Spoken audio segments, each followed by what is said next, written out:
Нэгдсэн улсны байгууллагын зөвлөлтөд тэмцэх тухай конвенцийн талуудын 17 дугаар баг хурал буюу COP17 шууд дамжуулалтын хөтөлбөр үргэлжилж байна. Манай студид улсын их хурлын гишүүн өөрийн туяа хүрэлцэн яриад байна. Сайн байна уу та? Сайн байна уу? Цаг гарган хүрэлцэн ирсэн маш их баярлалаа. Баярлалаа та. Тэгэхээр ер нь яг уур амьсгалын өөрчлөлт, цөлжилт, газрын дорой дэлхийд яг энэ бүхний хамгийн их хохирол, хамгийн их эмзэг тусдаг нь нийгмийн эмзэг бүлгийнхэн хүүхэд эмэгтэйчүүд байдаг гэж үздэг шүү дээ. Тэгэхээр яг энэ тал дээр ер нь энэ хурлын үеэр ямар сэдвүүдээр яригдж байна? Яг таны хэлдгээр энэ цөлжилтийн газрын дорой дэлхийн хамгийн их хохирлыг амсаж байгаа нь дэлхийн нийтээрээ бас эмэгтэйчүүд хүүхдүүд орлого багтаа хэсэг байна гэдгийг ингэж хүлээн зөвшөөрч асуудлыг хэлэлцэж байна. Манай Монгол улс шиг нийт ажиллах хүчнийхэн дийлэнх нь хөдөө аж ахуйн салбар, тэр тусмаа газар тариалан мал аж ахуйн салбарт ажилладаг.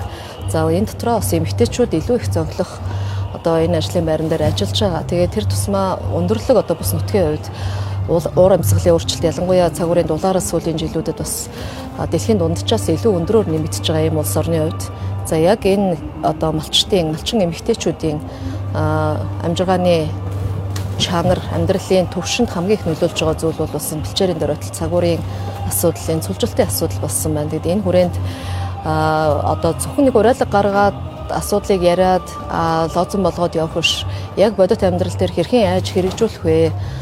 Дэлхийн улс орнууд нэг л их байгаль их дэлхийтэй. Энэ уур амьсгалын өөрчлөлтийн, энэ цөлжилтийн нөлөөг бүгд л дам нөлөөгөөр дамжуулаад биенээсээ мэдэрч байгаа учраас энэ цаг үед энэ тал дээр нэгдэж хамгийн их эрсдлийг даван тулж байгаа, эрсдлийг хүлээж байгаа энэ бүлэг хэсэгтээ хөрөнгө оруулж хамтарч ажиллая гэдэг дээр улс орнууд бас нэгдэжээ. Тэгээ энэ боломж бол Монгол улсад COP зохион байгуулагдаж байгаагаараа тэр тусмаа өнөөдөр бас энэ цөлжилтөнд хамгийн их нэрвэгдэж байгаа улс орнуудын нэгийн хувьд их олон боломжуудыг татах боломж манай Монгол улсад байна л гэж ингэж харж байна.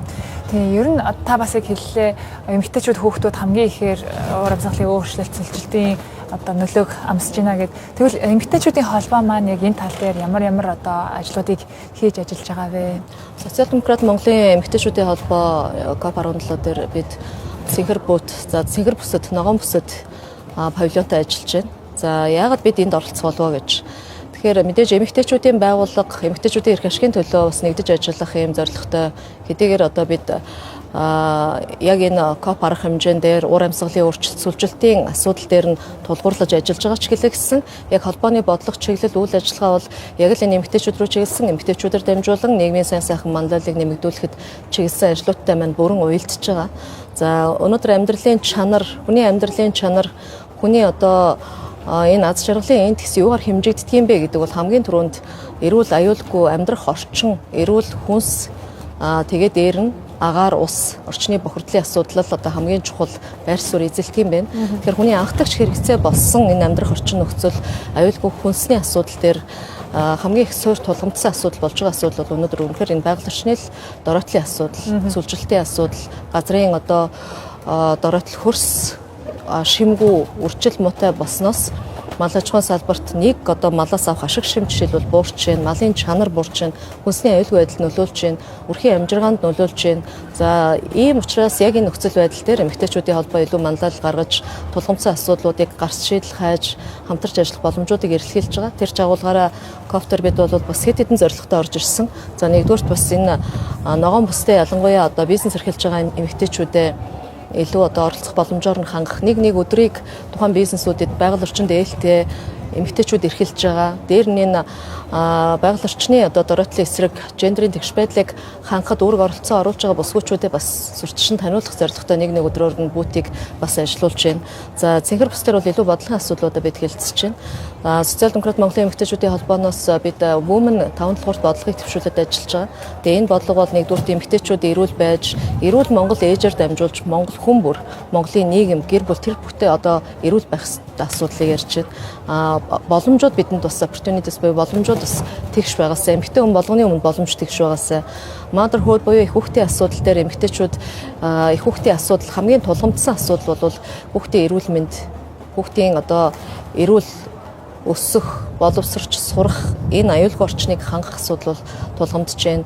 За дараа нь бас entrepreneur буюу бизнес эрхэлж байгаа эмэгтэйчүүдэд шин санаачлаг гаргаж байгаа эмэгтэйчүүдэд дэмжих National Values гэдэг бодлого дээр бид үндэсний үнэт зүйл өв соёлоо түгээн дэлгэрүүлэх гэдэг энэ таван тулгуур болгож авч явж байгаа бодлогын бүхэл цөмд энэ байгаль орчны асуудал байна. Тэгэхээр байгаль орчин цулжилтын эсрэг арга хэмжээ бол бидний одоо бас барьж байгаа бодлогын суурь болж бүхэл бодлогот нөлөөлж байгаа учраас энэ чиглэлүүдээрээ бид хамтарч ажиллая, хамтарч ажиллах боломжуудыг бүсгүүчүүдэд нээе.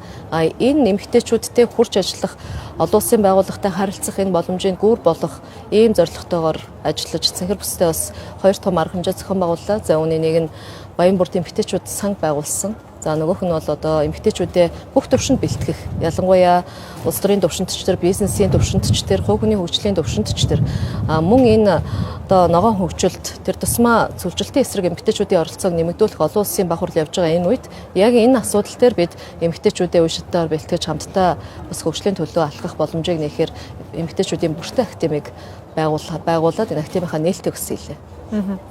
Тэгээ өнөөдөр COP17 газрын өдөр 10 дахь өдрөө хурал хэлэлцүүлгүүд маань өрнөж जैन. Ер нь таны хувьд одоо ингээд өнгөрсөн 10 хоногийн дүгнэлт хэлэхэд онцлог үйл явдлууд юу байв? Хурлаас та яг ямар үр дүн гараасаа гэсэн хүлээлттэй байгаа вэ? Өдөр болгоны л арга хэмжээ их чухал байна. Газрын өдөр өнөөдөр өглөө би бас Дөнгөс саяхан яг энэ газрын дороотл, газрын менежментэд гендерийн мэдрэмжтэй байж чадвал хэрхэн үр дүнд хүрдэг юм бэ гэдэг одоо хэрхэн хөрөнгө оруулалт нь илүү их бүтээмжтэй байдаг юм бэ гэдэг дээр бас хэлэлцүүлгийг нээж энэ хэлэлцүүлэгт оролцоод ирлээ. За усны өдөрчмөн ялгаагүй чухал. Ус бол одоо үнэхэр чандман эрдэнэ.